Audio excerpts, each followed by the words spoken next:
They laughed when they thought you were behind. When your silence looked like absence, your detachment looked like defeat. They measured your worth through the lens of what they could see, never once pausing to ask what you might be building in the dark. You made 10,000 people feel stupid not by correcting them, not by arguing your case, but by arriving fully formed after they declared you finished. That was the twist. That was the sting. Not your success, but your unbothered refusal to explain how you got there. You let them believe their version of you was real.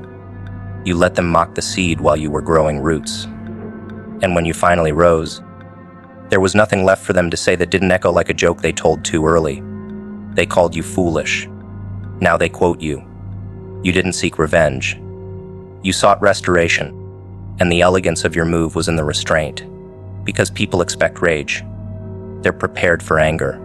What they aren't prepared for is composure. That level of focus is frightening. It doesn't beg. It doesn't perform. It recalibrates the room without touching a single soul. You became undeniable through consistency. You became intimidating through clarity. And when 10,000 people watched you rise after betting against you, they weren't just embarrassed. They were exposed. Not because you humiliated them directly, but because your evolution revealed the smallness of their judgment. You didn't destroy their opinions. You made them irrelevant. There's something terrifying about a person who no longer reacts. You used to flinch at their criticism. You used to adjust your truth to avoid their disapproval. But not anymore. Now you walk into the same rooms that once ridiculed you, and you walk in calm. And that calm rewrites history. People remember who doubted you. And when they see you unfazed, they remember how loudly they laughed. Your silence is now their discomfort. Because the one they dismissed is now the reference point. The new standard. The living proof that some people don't need revenge when their very existence is a correction. You didn't outtalk them. You outlasted them. While they were loud, you were disciplined. While they performed, you progressed. And when it came time to deliver, your work made the noise for you. You didn't need applause. The evidence stood in your place. That's what makes 10,000 feel foolish at once. When the target of their doubt becomes the blueprint they now try to mimic. They study your steps in secret. They echo your words without credit. But it's too late, because evolution, when earned in solitude, comes with a quiet kind of vengeance. Not the type that burns bridges, but the kind that builds kingdoms on the ashes of doubt. They underestimated you because they were measuring you through their own limitations. They couldn't imagine doing what you did because they wouldn't survive what you endured. They assumed your stillness meant you were lost. But stillness isn't weakness. It's preparation. And while they counted your silence as a weakness, you were recalculating, gathering data, watching their patterns. And when the time came, you moved with such precision, such simplicity, they didn't even realize they'd already lost. By the time they saw you, you were already too far ahead. And the only thing left for them to do was shrink in the shadow of what they mocked. Public humiliation only works on people who need the public. You no longer needed the audience. That was the plot twist. They embarrassed you in front of others because they thought that was your fuel. But when you detached from their narrative, their stage collapsed. They shouted into a void and heard nothing back. And that echo was humiliating, because what they feared most wasn't your anger. It was your independence. You were supposed to stay small so their egos could feel tall. But now they scroll in silence, watching someone they tried to erase become the story they can't stop retelling. In whispers, in envy, in awe, you gave them every chance to understand. You were patient. You over-explained. You softened your strength so they wouldn't feel insecure around it. But they mistook your compassion for confusion, your grace for weakness. That was their mistake. They built their opinions with arrogance, not accuracy. And when the final version of you stepped out, you didn't need to justify your transformation. You simply existed. That presence made them rethink everything they said, everything they assumed, everything they laughed at. You became the mirror they avoided, and the reflection, it was brutal. Because now the punchline is gone, and all that's left is the truth they never saw coming. They wanted to define you early so they could dismiss you comfortably. It's easier to mock what you don't understand. It's easier to ridicule a story when you're only reading the first chapter. But the chapter they read wasn't the one that ended the book. You kept writing, quietly, relentlessly. You let their doubt build the tension. You let their mockery become your contrast. And when your moment came, it wasn't even dramatic. It was factual. That's what burned have to shout. You didn't have to prove. You just were. And that, being, was louder than anything they said in your absence. They don't know how to talk to you now. They overthink their tone. They measure their words. Not because you're cruel, but because you're clear. Your clarity doesn't allow entry without intention. You're not bitter. You're unavailable to confusion. And the people who thrived off your doubt no longer have a script. You removed their ability to narrate your life. And that removal is what made them feel stupid. Because they realize now, you weren't the one who was behind. You were the one who was building. And now that you've arrived, they're scrambling to rewrite their assumptions into apologies. The most powerful thing you did was not respond. That still eats at them. Not because they expected kindness, but because they expected rage. And when they didn't get it, when you didn't chase them, argue with them, try to make them understand, they had to sit with the only thing left in the room themselves. That's the real consequence. Not being blocked, not being called out, but being ignored by someone who now sees themselves too clearly to ever look back. You made 10,000 people feel stupid not because you proved them wrong, but because you didn't care to. That kind of detachment is spiritual, and spiritual detachment, that's the final stage of power. They can't reach you now, and that's the punishment. One calculated move and 10,000 opinions became irrelevant overnight. They had built an ecosystem around your silence. Talk shows of doubt, panel discussions made of rumors, entire debates about what you lacked and why you'd never arrive. You let it all breathe. You watched them publish their projections, heard them rehearse certainty about who you were. And still, you said nothing. You let them laugh. You let them think they were winning, because your power was never going to be proven in conversation. It was going to be executed in timing. And when it arrived, when you made the one move they didn't think you'd make, it restructured the room. Their opinions didn't die in shame. They dissolved from irrelevance. Not because you silenced them, but because you made them obsolete. You didn't just act, you studied. You took note of who watched and stayed silent, who joked and called it love, who advised caution but meant compliance. You mapped their habits like a strategist reads terrain, not to react, but to outmaneuver. That's why it landed like thunder. Because they thought they were playing chess and didn't know you had already changed the board. Your move wasn't just well-timed. It was definitive. It didn't shout. It concluded. It made every past opinion look like a diary entry written before the storm. And that storm, it didn't come to destroy. It came to clarify. Now they don't know how to bring your name up without tasting their own irrelevance. There's something surgical about knowing exactly when to strike. Not out of emotion, but out of certainty. That's what made your move untouchable. You didn't pull it in anger. You pulled it in clarity, and because of that, no one saw it coming. Not the critics, not the sympathizers, not the ones who swore they knew your trajectory. You hit the mark and changed the conversation. Now they whisper about you in smaller groups, not out of respect, but out of confusion. Because when someone shatters the narrative without breaking a sweat, people don't know whether to applaud or retreat. You didn't give them a choice. You just became someone they no longer had access to.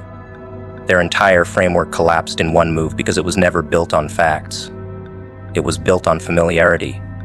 And you burned that bridge with elegance. You didn't beg them to rewrite their opinions. You outgrew the version of you they could recognize. That's why they're struggling now. They were prepared for a rebuttal, not a revolution. They don't know how to critique this new version, because there's no entry point. You don't defend, you don't engage. You just exist on a level where their narratives no longer reach. You didn't reject their noise, you outpaced it. That difference, that's what leaves 10,000 people feeling like they miscalculated the entire blueprint. You used to think their opinions mattered. That if you could just explain yourself better, they'd see it. That if you waited patiently, eventually they'd come around. But growth taught you that some minds don't want clarity. They want control. They prefer you unsure because it keeps you accessible. So you stopped waiting. You stopped explaining. You stopped giving people front row seats to a life they only came to criticize. And when you made your move, decisive, clean, undeniable, they were left watching something they had no part in creating. And watching something you can't influence hurts in a way that no opinion can fix. That was the shift. You became untouchable, not through rebellion, but through self-possession. They kept betting on your pattern, on your loyalty to their approval, on your addiction to being understood. But your healing broke the loop. You stopped asking questions they were never qualified to answer. You stopped needing applause in rooms that never valued your silence.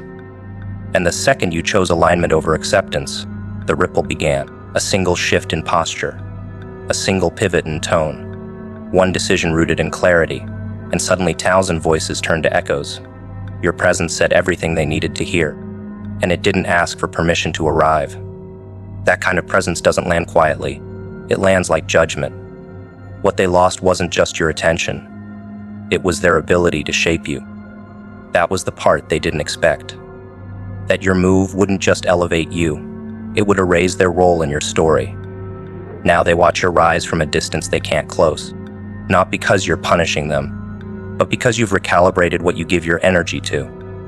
Their words bounce off the new you. Their tactics fall flat. The game changed, and they didn't get the memo. But that's what happens when your breakthrough is quiet. It doesn't announce itself. It corrects the room. You didn't clap back. You didn't expose, you just executed. And when you did, their narratives dissolved mid-sentence. The move wasn't about revenge.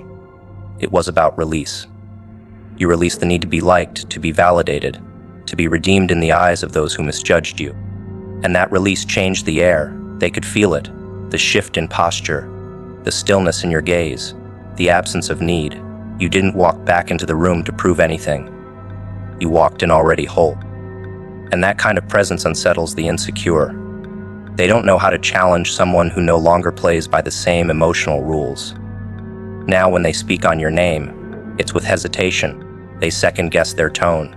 They pause before they speak, wondering if their words still hold weight.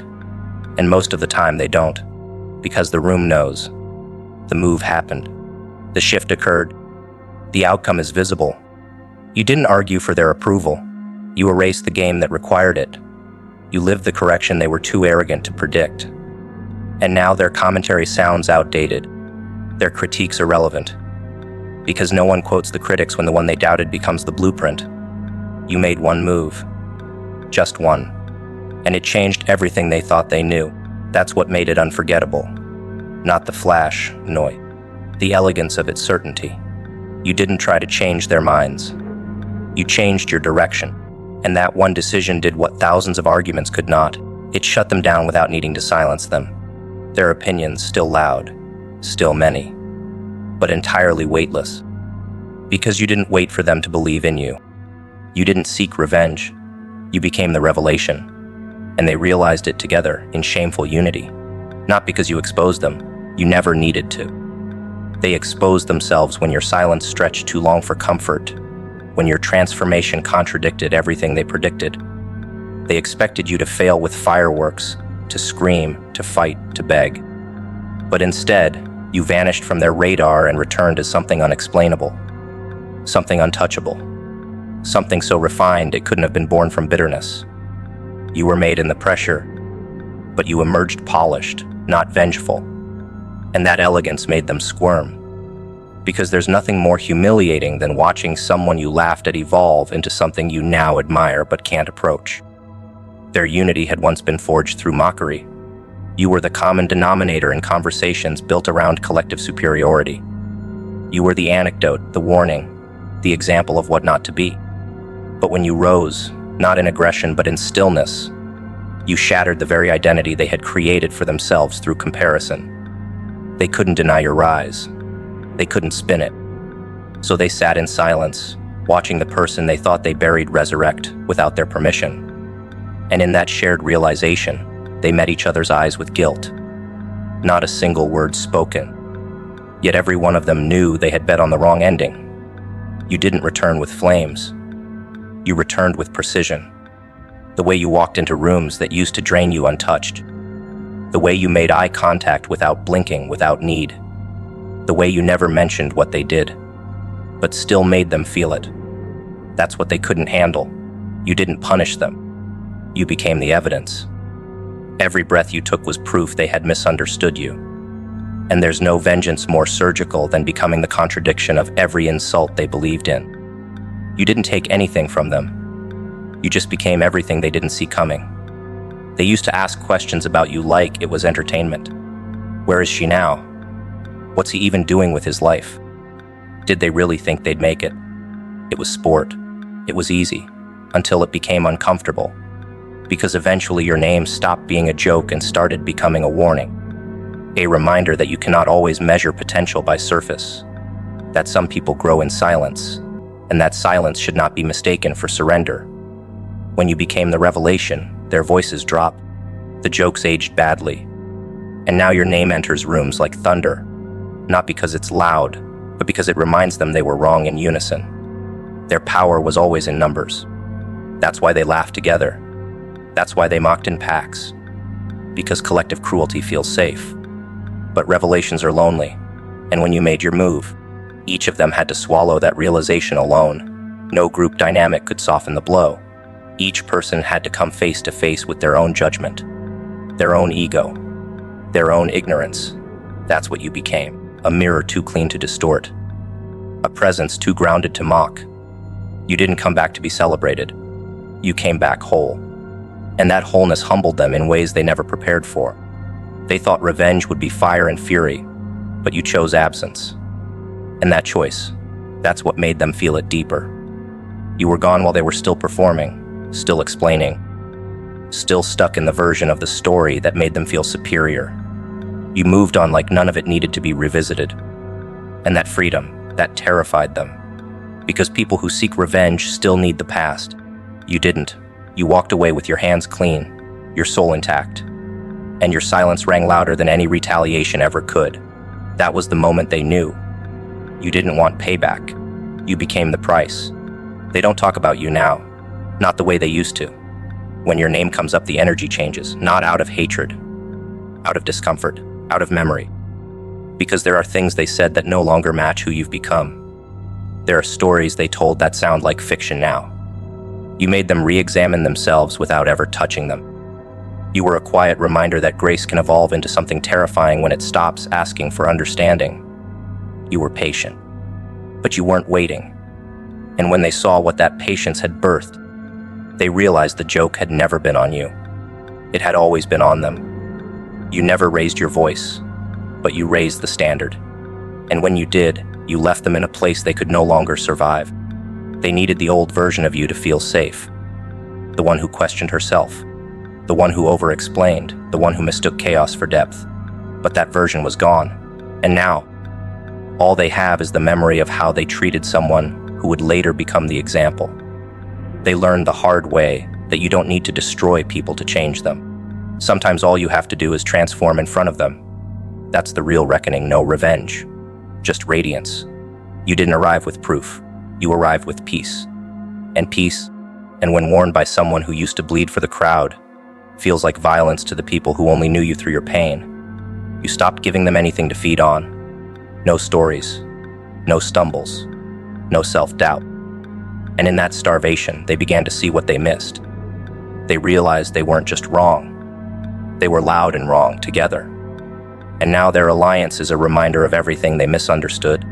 The validation they once denied you became a prison for them. Because now, they have to live with the truth.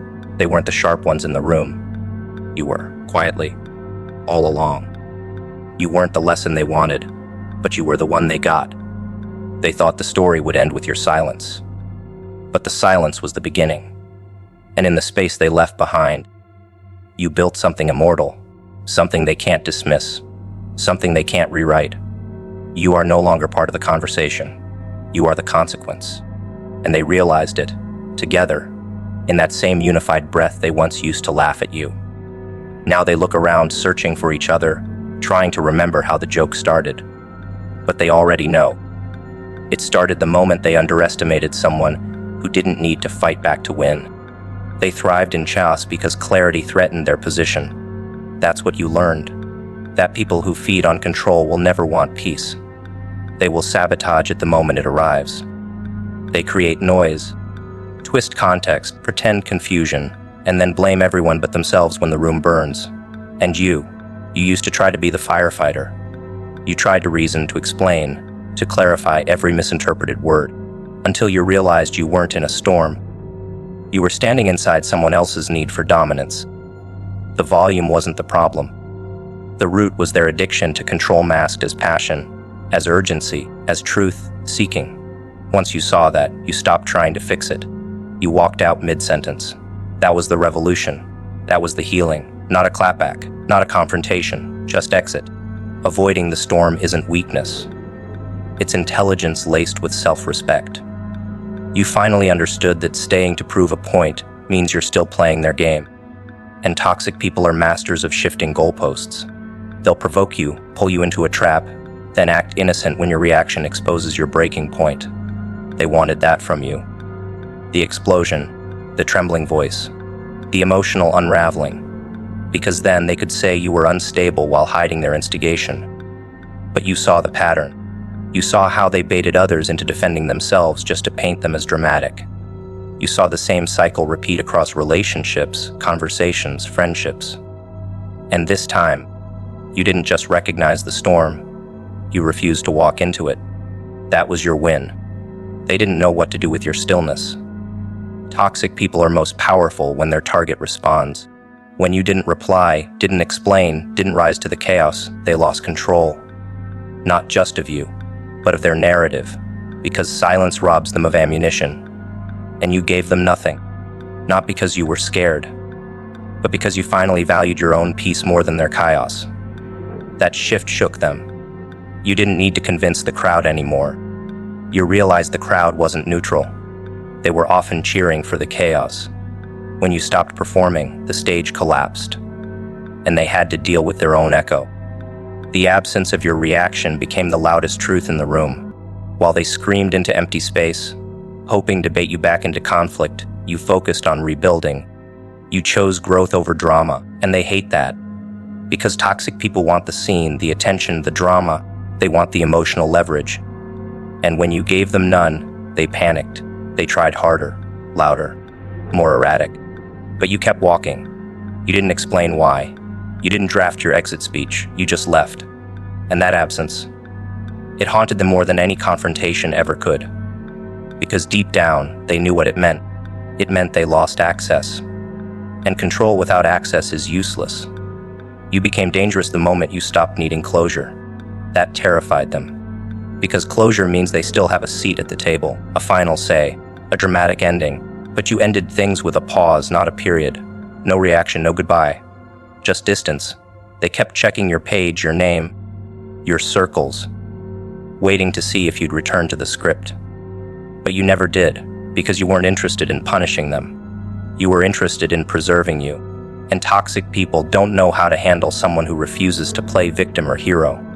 You became neither. You just became gone. You didn't ghost them. You evolved past their frequency. That's the difference. Ghosting is petty silence. Evolution is a different language entirely. You no longer lived in a space where their behavior made sense. You outgrew the trap of needing to be understood by people committed to misunderstanding. And in that detachment, you built peace. Real peace, not silence with tension, not distance with anxiety. Actual clarity. And that clarity wasn't fragile. It was brutal. Because it meant your healing was no longer tied to them admitting guilt. That made them irrelevant. They didn't get to be the villain or the victim. They were just a past tense. They tried to send waves of guilt disguised as messages. They baited you with just checking in texts, with fake apologies, circular logic, and emotionally baited hooks. But you didn't bite. You knew those words were tools, not bridges. And you had already built your exit so well, they couldn't follow. Not because you blocked them, but because they were no longer able to reach the version of you they once manipulated. That's what real growth does. It doesn't leave breadcrumbs. It leaves a locked door in a life that no longer responds to old vibrations. Their tactics were predictable once you detached emotionally. You could see the cycles before they began. The sudden charm, the fake humility, the weaponized vulnerability. But you were no longer hungry for those crumbs. You had started feeding on truth. And truth has no appetite for drama. You knew that walking back into their cost would cost you more than walking away ever did. So you burned your need to explain. And in that fire, you found peace. They will never understand how much strength it took to choose silence, but that's okay. Their understanding was never the point. The power wasn't in the storm. It was in your absence from it. That's the part they can't stomach. That they created all that noise, prepared all their excuses, and you never showed up to validate any of it. You stopped dancing to the tune. You stopped defending yourself against projections. You stopped bleeding just to prove you were hurt. And in doing so, you exposed the entire system. Because when one person refuses to engage, the toxic machinery breaks. And you weren't just quiet. You were gone. And gone in a way that couldn't be spun into bitterness.